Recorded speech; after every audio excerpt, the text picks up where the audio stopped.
Même emballage, contenu différent.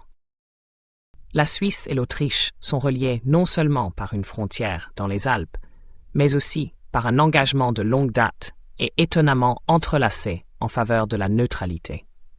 En 1815, lors du Congrès de Vienne, l'Empire autrichien était l'une des 8 grandes puissances à donner des garanties pour la neutralité perpétuelle de la Suisse.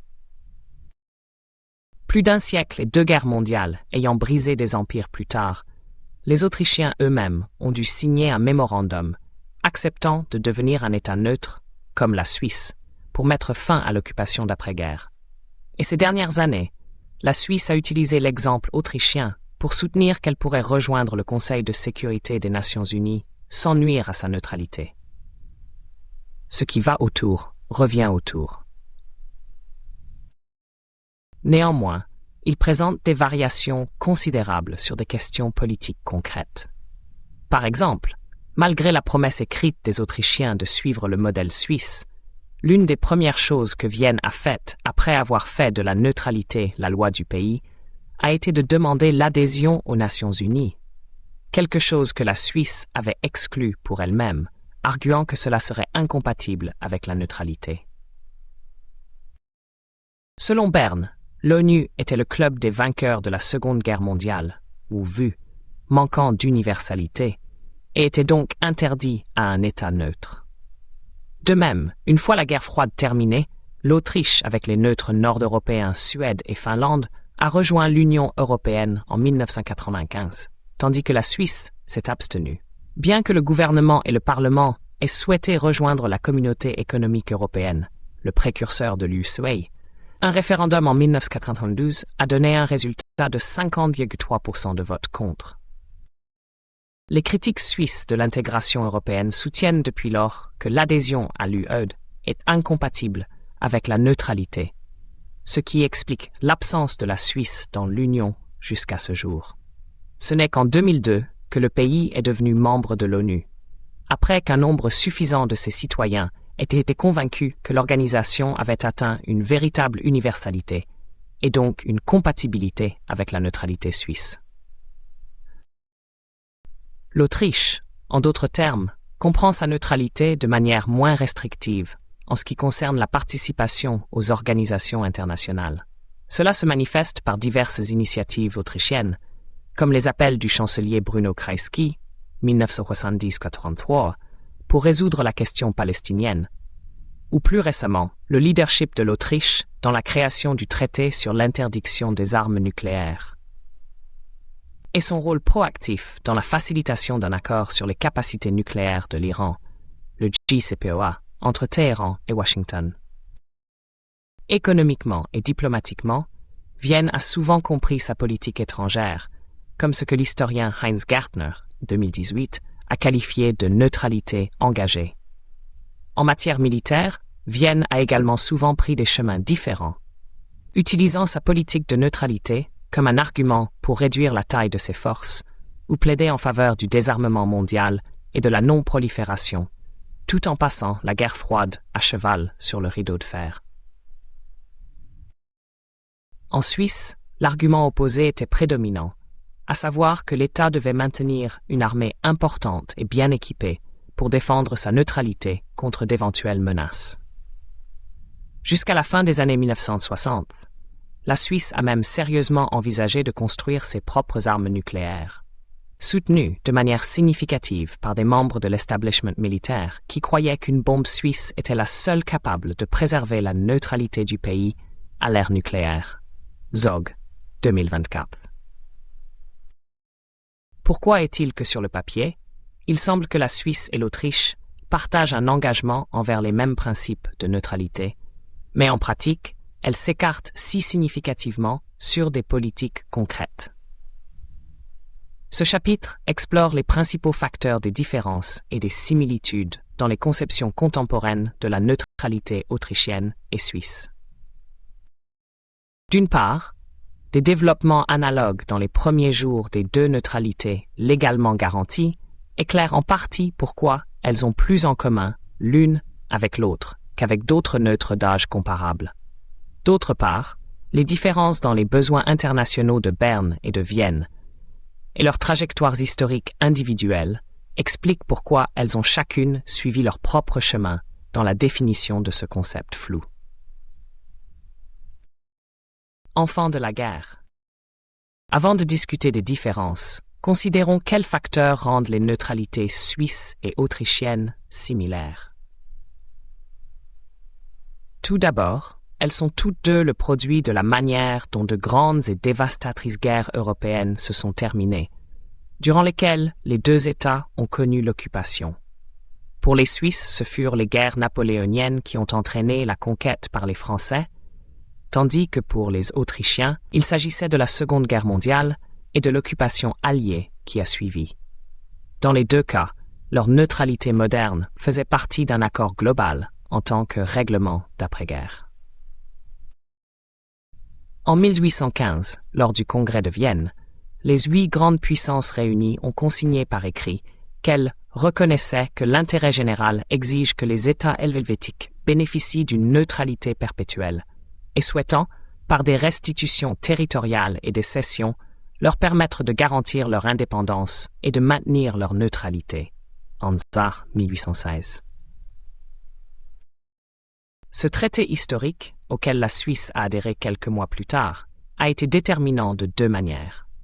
D'une part, il a neutralisé la Suisse en vertu du droit international et a contraint les grandes puissances à reconnaître ce statut tout en ajoutant d'importants territoires à l'entité helvétique. Genève, un corridor menant à celle-ci, et Bâle ferait désormais partie des 19 cantons de la Suisse.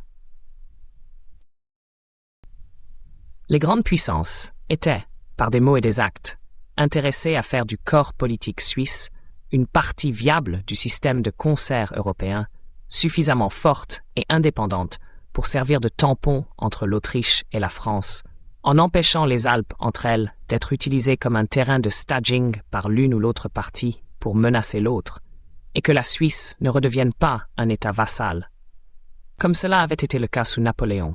Bonjour, 1968. D'autre part, l'inclusion d'une clause de neutralité perpétuelle était également une nouveauté dans le droit international. Les promesses de neutralité occasionnelle, maintenir la neutralité dans certaines circonstances envers un État partenaire, dans les traités bilatéraux, sont un élément essentiel de la politique européenne depuis le XIIIe siècle, Neff 2000. Même l'Autriche impériale l'aurait utilisé pendant la guerre de Crimée, 1853-56, mais jamais auparavant un État n'avait signé pour maintenir une neutralité inconditionnelle dans toutes les guerres futures. À une époque où le pouvoir de faire la guerre était un privilège d'un État souverain, cela était sans précédent et témoignait de la relative faiblesse de la Suisse. Cependant, cela reposait sur ses propres souhaits pour un tel arrangement, médié par un diplomate genevois habile, Charles Pictet de Rochemont, qui réussit à obtenir le soutien de la Russie pour soumettre la suggestion aux autres puissances, qui l'adoptèrent ensuite sous la forme d'un traité, et qui comprenait que la Suisse devait servir la paix européenne dans le nouvel équilibre des pouvoirs. Lehmann, 2020, pp. 209-216, 333-334. 140 ans plus tard, ce furent à nouveau les Russes, les Soviétiques pour être précis, qui, lentement mais sûrement, se sont réchauffés à l'idée de régler une autre question alpine, cette fois l'Autriche vaincue, par le biais d'un accord de neutralité. Encore une fois, l'arrangement avait une composante géopolitique très forte, car les Soviétiques voulaient avant tout empêcher l'Autriche de rejoindre la jeune alliance de l'OTAN. Mais l'occupation quadripartite, l'Union soviétique, les États-Unis, la Grande-Bretagne et la France, du pays rendait impossible l'intégration complète de l'Autriche dans l'orbite soviétique, comme Staline l'avait fait ailleurs. Ainsi, un État tampon non aligné entre les sphères d'influence soviétiques et américaines a commencé à sembler raisonnable lorsque les occupations de l'Autriche et de l'Allemagne se sont prolongées, surtout après que Moscou a commencé à comprendre que l'Autriche pourrait servir de modèle pour résoudre la question allemande. Un résultat qui ne s'est pas matérialisé, mais a influencé la prise de décision soviétique. Gehler, 2015. La délégation du gouvernement autrichien qui a visité Moscou en avril 1955, sentant le changement d'attitude du Kremlin, a convaincu le secrétaire général Nikita Khrouchtchev d'accepter une neutralité autrichienne, comme la Suisse, en échange d'une fin à l'occupation soviétique et d'autres nations alliées. Les Soviétiques ont même accepté de faire de cela seulement un accord informel entre les représentants diplomatiques sous la forme d'un mémorandum, au lieu d'une clause stricte dans le traité d'État qui a restauré la souveraineté autrichienne un mois plus tard. C'était un point d'une importance considérable pour Vienne. Ces délégués ne voulaient pas être neutralisés par un accord international, mais choisir la politique de leur propre libre arbitre. Ils ont fidèlement tenu leurs promesses, car le 26 octobre 1955, le Parlement autrichien a adopté une loi constitutionnelle rendant leur État perpétuellement neutre. Vienne a ensuite informé tous les États avec lesquels elle avait des contacts diplomatiques de son nouveau statut, demandant leur acceptation active ou leur reconnaissance passive. Les principaux juristes du pays considèrent cela comme le début du statut de neutralité de l'Autriche en vertu du droit international. Schreiner, 2018, p. 41. Dans les deux cas, c'était une combinaison de la volonté des grandes puissances d'accepter une solution neutre et de la volonté d'une nation vaincue de promettre une neutralité permanente qui a finalement ouvert la voie à une solution neutre dans un conflit entre grandes puissances. Liés par leurs propres lois. Cela nous amène à une deuxième similitude importante. Pour les deux États, les caractères de leur neutralité reconnus internationalement ont conduit à leur codification dans la législation nationale. La Suisse l'a inscrit dans 2 paragraphes clés de sa constitution de 1848, le document fondateur de la Suisse moderne. Bien que la formulation ait légèrement changé au fil du temps, les principes des paragraphes sont restés les mêmes. Ils obligent les branches législatives et exécutives de l'État, l'Assemblée nationale et le Conseil fédéral, à maintenir la sécurité extérieure, l'indépendance et la neutralité de l'État, arc 163 et 185. Cela ne fait pas de la neutralité un objectif national, comme l'a insisté à plusieurs reprises l'administration fédérale, motion 05.3213, mais cela l'élève à un principe de politique étrangère auquel les 2 branches du gouvernement sont tenues. Interpellation 14 mai 330. Une obligation similaire est imposée à l'État autrichien par une loi constitutionnelle fédérale, Bundesverfassungsgesetz, 1955. 1. Dans le but d'affirmer son indépendance vis-à-vis du monde extérieur et de protéger l'inviolabilité de son territoire, l'Autriche déclare volontairement sa neutralité perpétuelle. L'Autriche maintiendra et défendra cette neutralité en utilisant tous les moyens à sa disposition. L'Autriche ne s'engagera dans aucune alliance militaire afin de garantir ses objectifs à l'avenir, et elle n'autorisera pas l'établissement de bases militaires d'États étrangers sur son territoire. Cette disposition définit même la neutralité autrichienne dans une certaine mesure, ce qui fait défaut dans le cas suisse. Quoi qu'il en soit, le fait que les 2 constitutions mentionnent la neutralité est un aspect juridique national qui différencie les nations alpines des autres neutres de périodes similaires qui utilisaient la politique de neutralité simplement comme un outil en l'absence de meilleures options. Les exemples principaux sont la Suède et la Finlande, qui n'ont jamais eu de disposition de neutralité explicite dans leur loi nationale. Les Suédois avaient été neutres comme la Suisse depuis 1815, mais pas en raison d'un accord avec des puissances étrangères. Ils n'ont tout simplement pas participé à des guerres ou à des alliances pendant 200 ans. Ils ont même essayé de créer une alliance de défense scandinave plusieurs fois avant et après la Seconde Guerre mondiale. C'est l'échec de ces efforts et le manque d'alternatives qui ont conduit les Suédois à revenir à la neutralité plusieurs fois. La Finlande a également commencé à qualifier sa politique étrangère de neutre, par nécessité, après avoir perdu la Seconde Guerre mondiale et avoir été contrainte à un arrangement de sécurité avec l'URSS. Pour Helsinki, qualifier leur politique étrangère de neutre était un moyen de résister aux demandes soviétiques d'une intégration plus étroite aux grands dents de Moscou, qui jusqu'à l'ère Gorbatchev n'acceptait pas de qualifier les Finlandais de neutres. Juntunen, 2024. Cependant, tout comme Stockholm, Helsinki n'a jamais réellement codifié sa neutralité dans la législation nationale, ni n'a cherché le statut de neutre permanent en vertu du droit international comme l'Autriche. Les deux États nordiques suivaient des politiques de neutralité pragmatiques, adaptées à des situations de sécurité spécifiques. Alors que les Finlandais devaient faire attention à leurs relations avec l'URSS, adoptant ainsi une politique bénéfique pour Moscou, dans l'Ouest, qualifiée péjorativement de finlandisation, les Suédois orientaient leurs réflexions sur la sécurité fortement vers l'Ouest, où, comme l'explique Mikael af Malmborg, 2001, 152, quiconque avait la moindre connaissance de la planification militaire suédoise savait qu'il n'était jamais question de plus d'un ennemi, c'est-à-dire l'Union soviétique. Par conséquent, il a été relativement simple pour les deux États nordiques d'abandonner leur position neutre après la guerre froide.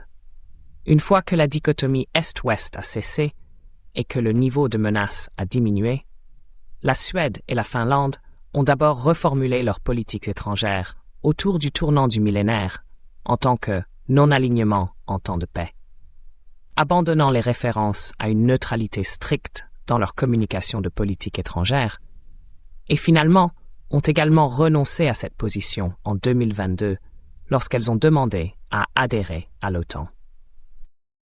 Contrairement à l'adhésion de la Suède à l'Ugrund, cette étape a été réalisée sans un long et difficile débat public, car aucun référendum public n'était nécessaire pour modifier leur constitution ou loi nationale.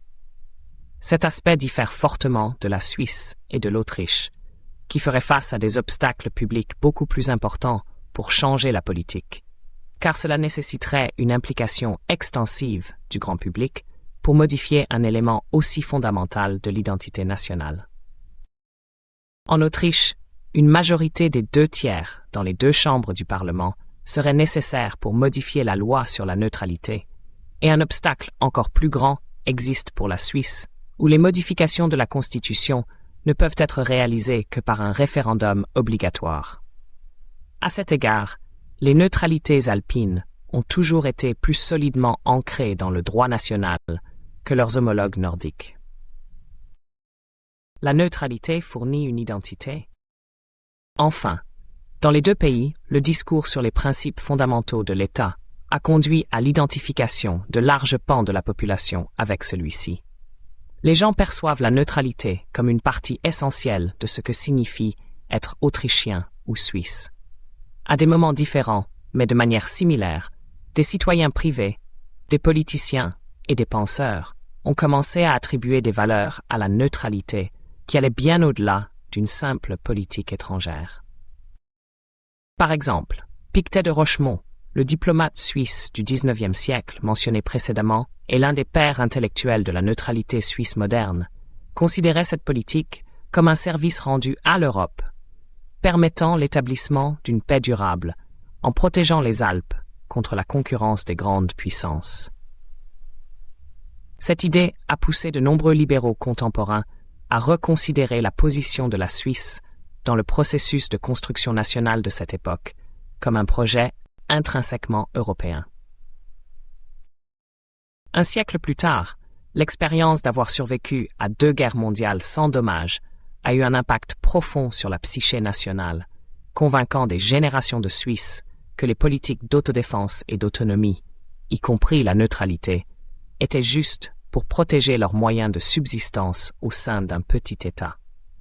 La neutralité était devenue elle-même une valeur et une identité qui devaient être maintenues. Fischer et Möckli, 2006.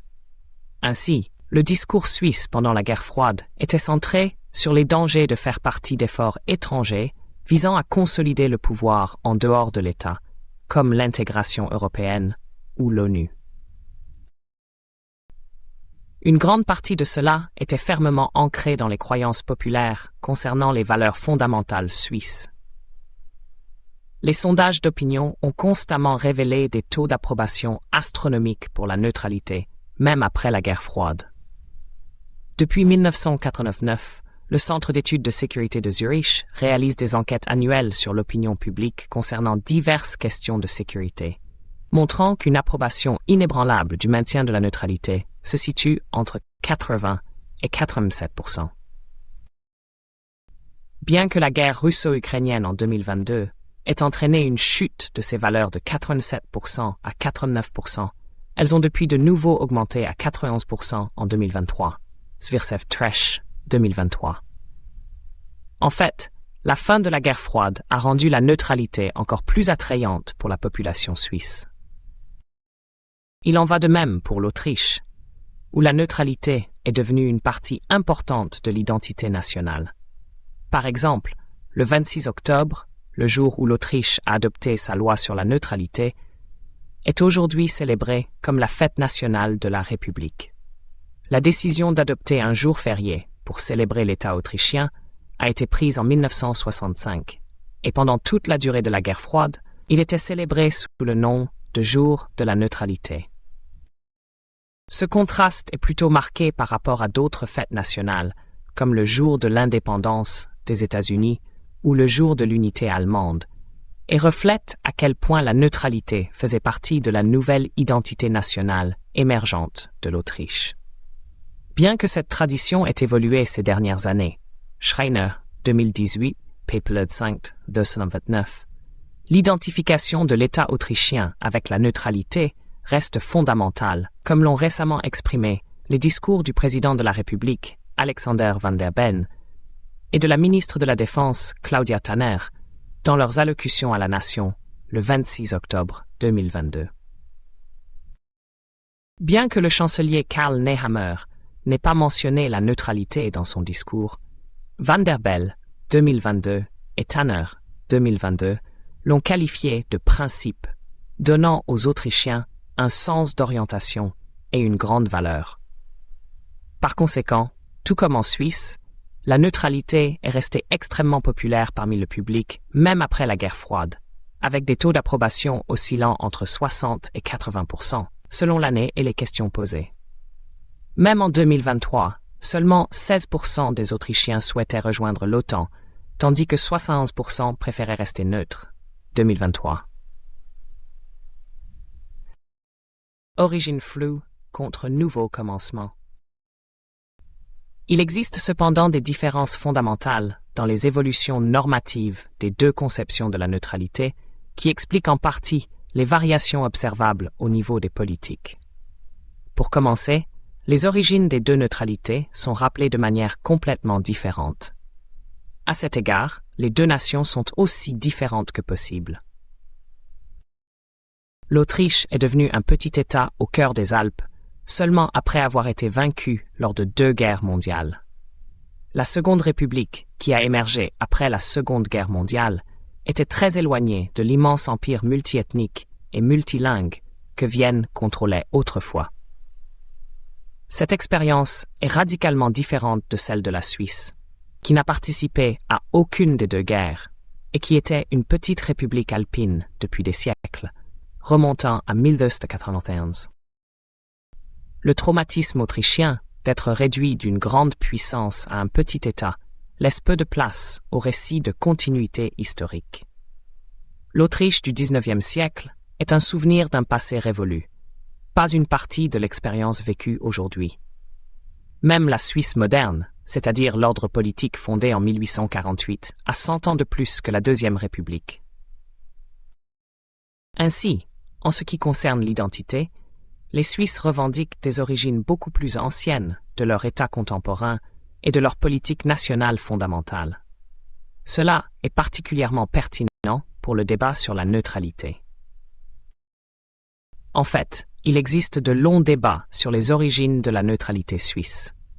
Depuis le début du XXe siècle, des historiens, par exemple Bonjour, 1946, Lyon, 1960, Sherman 1918, à l'intérieur et à l'extérieur de la Suisse, date la neutralité non pas de 1815, mais de la bataille de Marignano en 1515, où les forces confédérées ont été décisivement battus par les Français. C'est à travers cette défaite, soutient l'argument, que les Suisses ont appris leur leçon pour mieux rester en dehors des politiques des grandes puissances européennes et, au lieu de se battre dans des guerres étrangères, pratiquer à nouveau une tradition encore plus ancienne de rester immobile. Bien que Marignano ait effectivement été un moment important de l'histoire suisse, il n'y a pas de consensus sur le fait que la bataille devrait réellement être considérée comme le début de la politique de neutralité. Voir par exemple Bugman 2000, Nunlist 2017. La tradition des mercenaires suisses servant des rois étrangers ne s'est pas arrêtée. Jusqu'à aujourd'hui, le Vatican emploie encore les derniers vestiges de cette pratique. Ni une politique étrangère cohérente parmi les différents cantons n'en a découlé. Ce sont plutôt les accords de défense mutuelle, les soi-disant défensionnels, entre les cantons qui ont suivi à la fin du XVIe et au XVIIe siècle, qui étaient plus importants. Car ils liaient militairement les cantons confédérés, faiblement connectés, pour des raisons strictement défensives, rendant ainsi une utilisation offensive des soldats suisses ou une alliance avec des puissances étrangères beaucoup moins probable. Cependant, la construction helvétique de cantons principalement souverains était si faible et hétérogène qu'il y avait jusqu'à la fin du XVIIIe siècle de sérieux doutes au sein de la Confédération sur la viabilité même de ce projet national. Hollenstein, 2019. Néanmoins, l'idée que la Suisse est restée neutre depuis Marignano, Mason, 2018, est répandue et populaire non seulement parmi les cercles nationalistes conservateurs. Même le gouvernement suisse, dans un livret de 1993 sur la neutralité de la Suisse, 4e édition 2004, distribué par l'administration fédérale jusqu'en 2022, a commencé la chronologie de la neutralité de la Suisse en 1715. Avant, pendant et après la guerre froide, les Suisses semblent déterminés à revendiquer une tradition vieille de 500 ans. L'Autriche est complètement différente à cet égard. Il n'y a pas d'histoire d'origine mythique ou de souvenirs romantiques des temps anciens. Pour la plupart des Autrichiens, c'est même une surprise d'apprendre que leur empire a eu des contacts avec la neutralité avant le XXe siècle, comme pendant la guerre de Crimée. Il n'y a aucune tentative de relier la politique de 1955 à des principes plus anciens liés à l'histoire autrichienne ou à l'identité d'avant la Seconde Guerre mondiale. Au contraire, la neutralité autrichienne faisait partie d'un nouveau départ tant attendu après 40 ans d'événements dévastateurs pour l'identité, allant de la perte de l'Empire à la collaboration directe avec le nazisme et le génocide. Cela est bien visible en regardant la manière dont la neutralité a été glorifiée comme plus qu'une simple politique étrangère, mais comme un statut en vertu du droit international, un moyen pour l'Autriche d'exister dans la communauté internationale.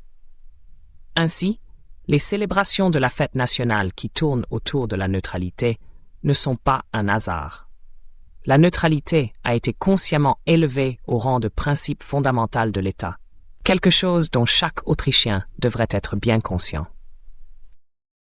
En 1965, il y avait d'autres options à choisir pour un jour national, mais le Parlement a décidé explicitement d'utiliser la neutralité comme point central de l'identité nationale.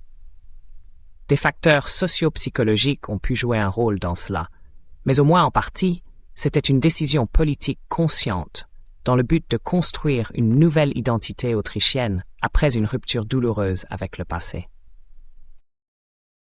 La fourche dogmatique au début de la guerre froide.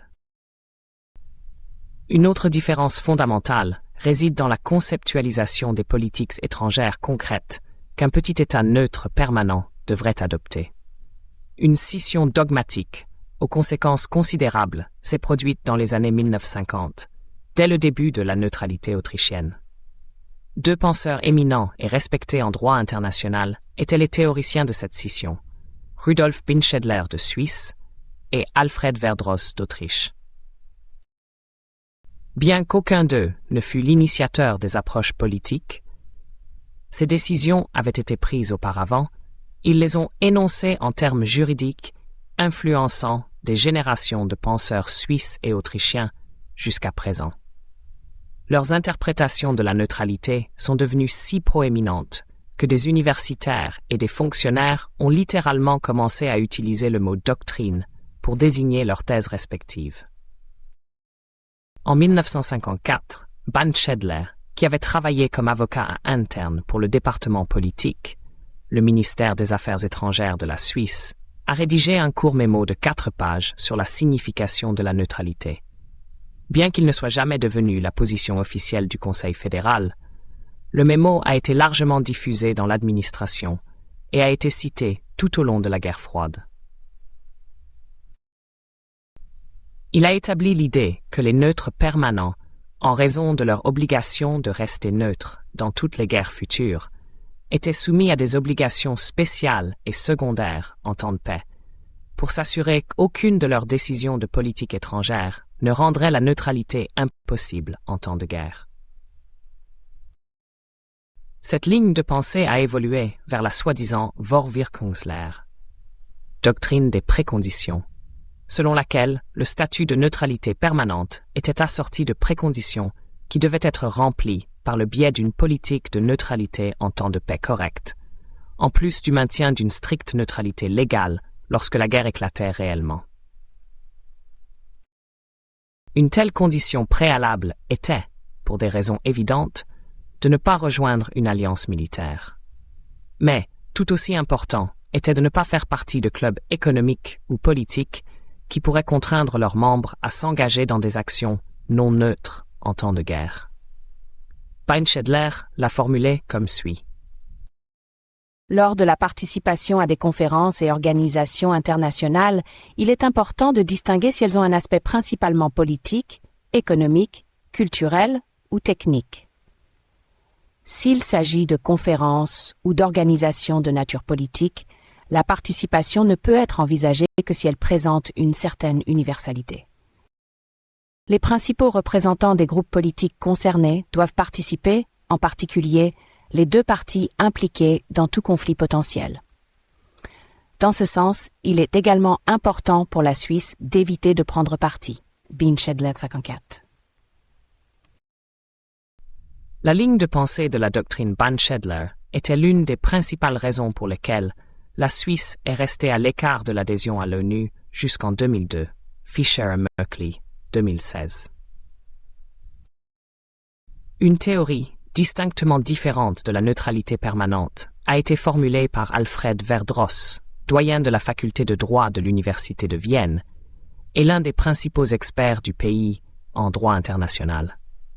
En collaboration avec son collègue, Lorenz Kunz, il soutenait non seulement qu'il appartenait au Conseil de sécurité d'exempter les États membres de la participation à des mesures coercitives militaires, mais que les membres de l'ONU avaient reconnu le statut de l'Autriche en tant que neutre permanent en raison d'une notification à cet égard. De plus, l'intention de l'Autriche de rejoindre l'ONU faisait partie du traité d'État qui a ensuite été signé par 4 des 5 membres permanents du Conseil de sécurité. Verdross a interprété cela comme une preuve supplémentaire que l'ONU prenait en compte le nouveau statut de l'Autriche et que cela obligerait le Conseil de sécurité à permettre l'adhésion de l'Autriche à la loi sur la neutralité en cas de conflit. Bien que les 2 hommes reconnaissent que le principe de sécurité collective de l'ONU était quelque peu en désaccord avec le principe de neutralité, ils soutenaient également que les 2 visaient le même objectif, à savoir protéger la paix et la sécurité internationale, et que la contradiction n'était donc qu'une question de moyens et non de fin, et pouvait ainsi coexister. Schreiner, 2018, p. 34. En essence, le principe central de la doctrine Verdross était de donner la priorité aux responsabilités de neutralité sur les responsabilités de solidarité au sein du système de sécurité collective. Cette compréhension de l'interaction entre la neutralité et la sécurité collective est devenue le point de vue dominant dans le domaine du droit international et a façonné l'approche de l'Autriche en matière de politique étrangère jusqu'à aujourd'hui. Sen, 2023, in p. Neutralité en train de changer ou de disparaître. Pour les raisons dogmatiques et idéologiques mentionnées ci-dessus, la politique étrangère suisse pendant la guerre froide est restée longtemps axée sur le maintien d'une indépendance maximale en matière de sécurité, d'économie et de politique. Ce n'était pas une politique isolationniste comme celle de l'Albanie, ni une position non alignée comme celle que la Yougoslavie a commencé à développer.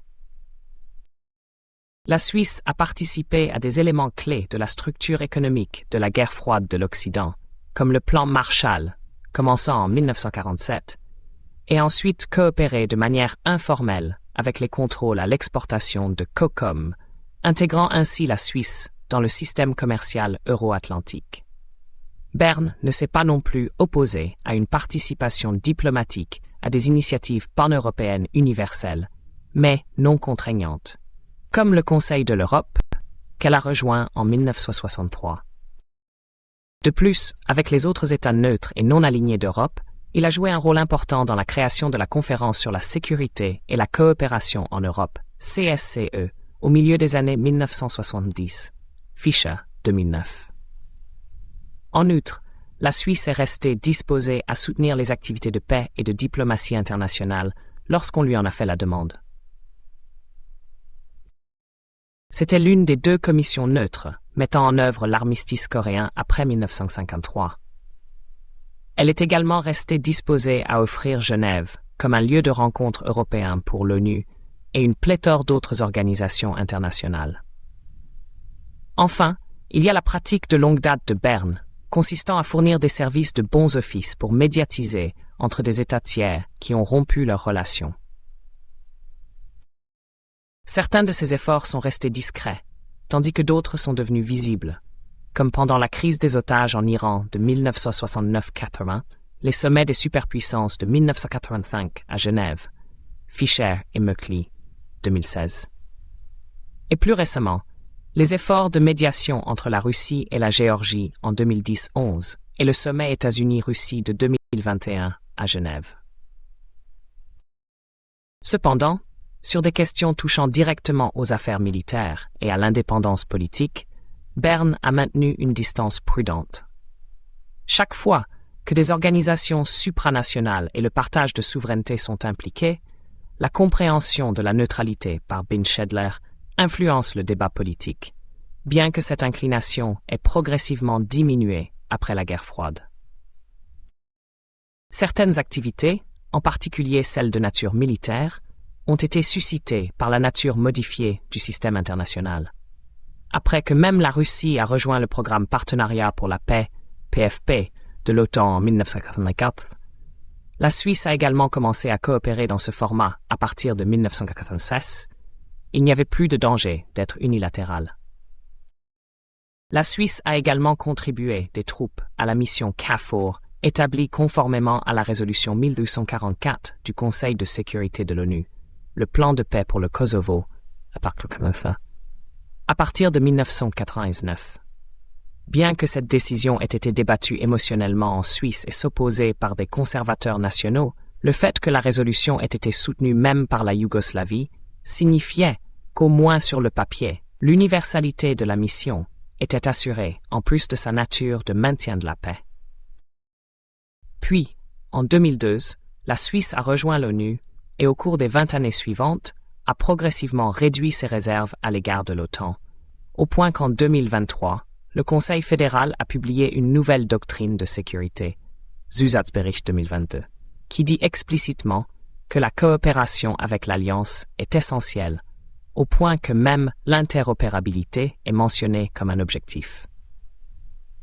Le plan est de permettre une défense conjointe de la Suisse en cas d'attaque par une force extérieure, auquel cas toute la législation sur la neutralité cesserait de s'appliquer. Aussi dans la politique de l'UE, la Suisse post-guerre froide a moins de réserves envers la collaboration qu'auparavant. Elle a rejoint plusieurs initiatives politiques dirigées par l'UE, comme l'accord de Schengen pour les voyages sans visa, en rejoignant en 2008. Cependant, tout n'est pas clair sur cette trajectoire. En 2021, les négociations pour un accord cadre que l'UE souhaitait négocier avec la Suisse comme fondement pour une coopération future ont été rejetés par Berne, entraînant la crise la plus profonde dans les relations entre la Suisse et l'UE depuis des décennies. L'UE n'étant pas disposée à négocier de nouveaux accords bilatéraux sans cet accord cadre. La direction que prendra le chemin souverain et neutre de la Suisse en Europe est tout sauf claire. Cela est également bien illustré par une récente initiative populaire qui souhaite forcer un référendum public sur la question de savoir si les sanctions économiques devraient faire partie de la neutralité suisse ou non. Après le déclenchement de la guerre à grande échelle en Ukraine, le 24 février 2022, le gouvernement suisse a déclaré qu'il imposerait les mêmes sanctions que l'UE contre la Russie. Ce n'était pas une violation de la neutralité, a soutenu le Conseil fédéral, car c'était une décision souveraine et ne violait ni le texte de la loi sur la neutralité, ni son bilan des 30 dernières années. La Suisse a appliqué des sanctions en temps de guerre pour la première fois contre l'Irak en 1990, en réaction à son invasion du Koweït. Par la suite, le Conseil fédéral a appliqué des sanctions à plusieurs reprises, comme en 2014 en réaction à l'incorporation de la Crimée par la Russie dans son territoire. Chaque fois, l'approche de Berne en matière de sanctions devenait plus partisane.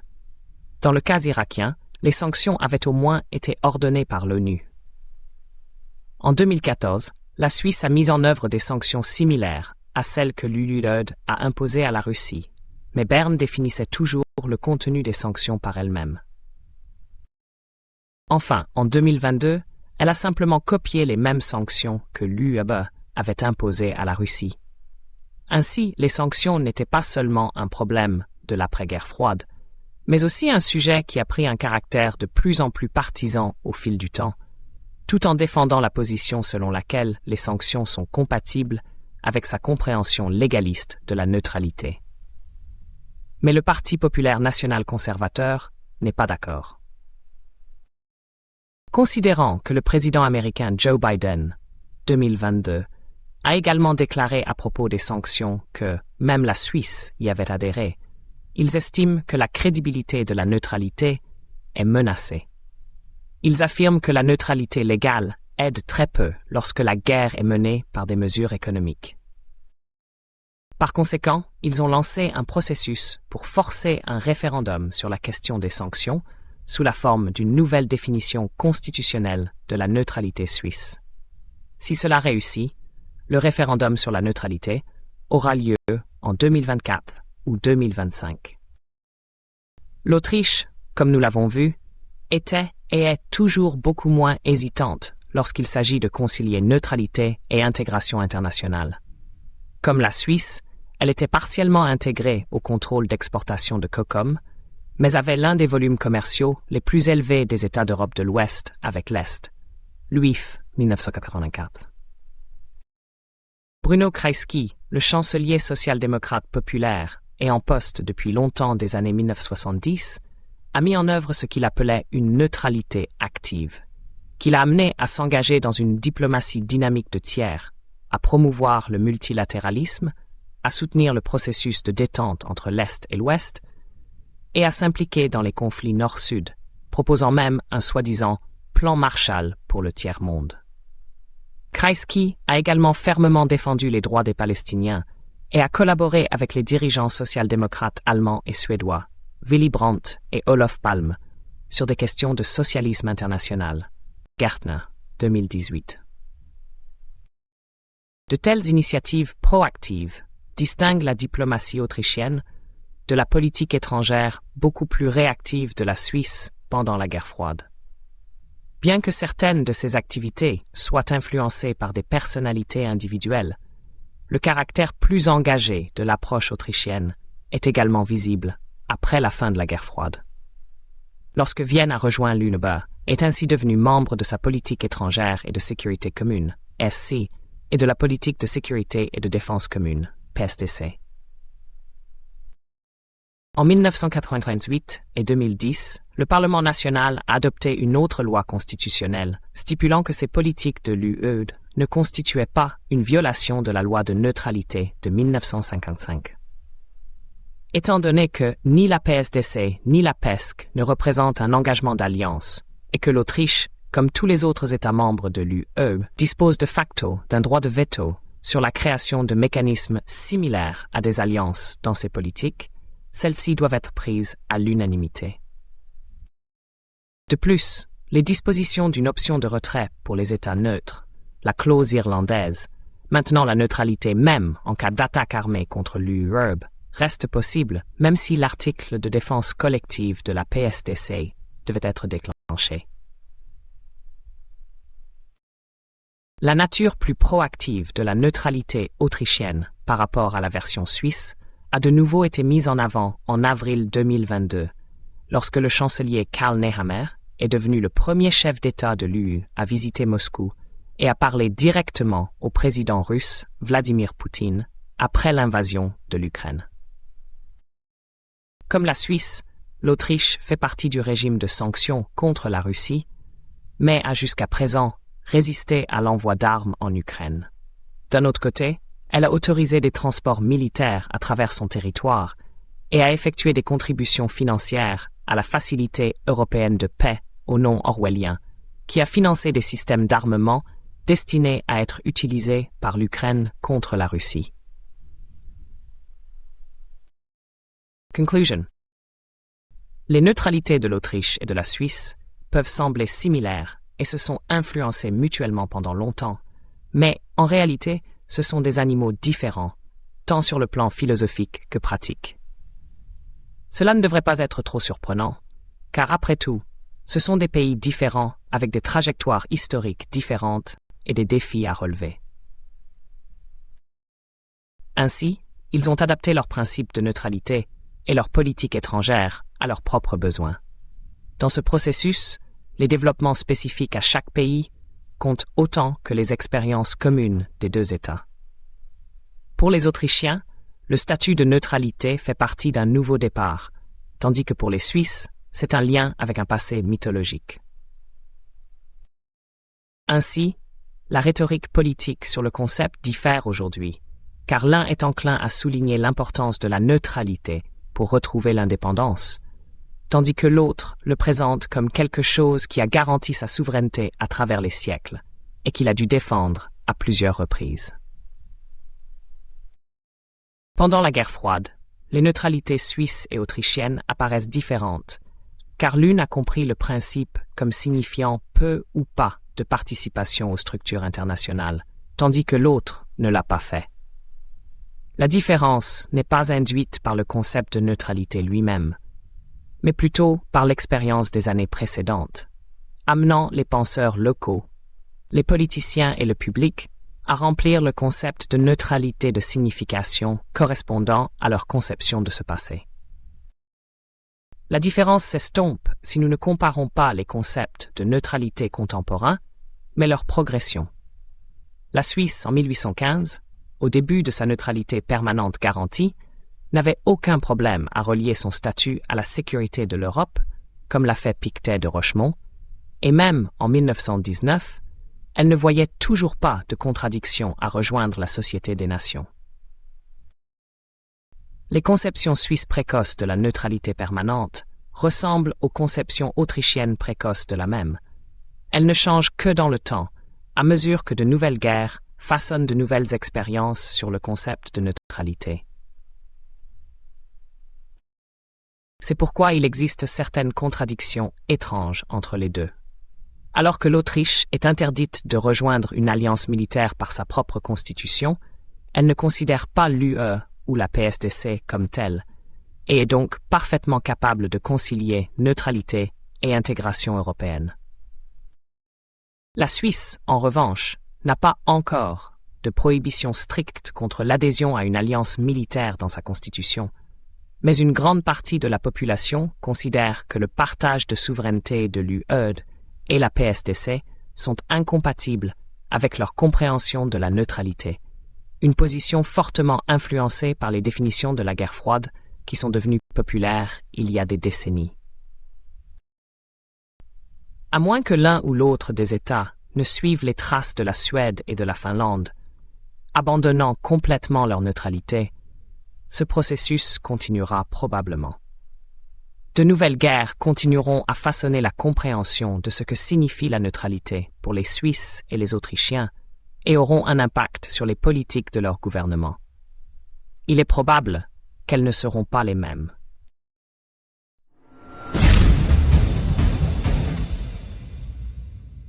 Si vous appréciez Lasny Traduction, veuillez envisager de nous soutenir sur Patreon.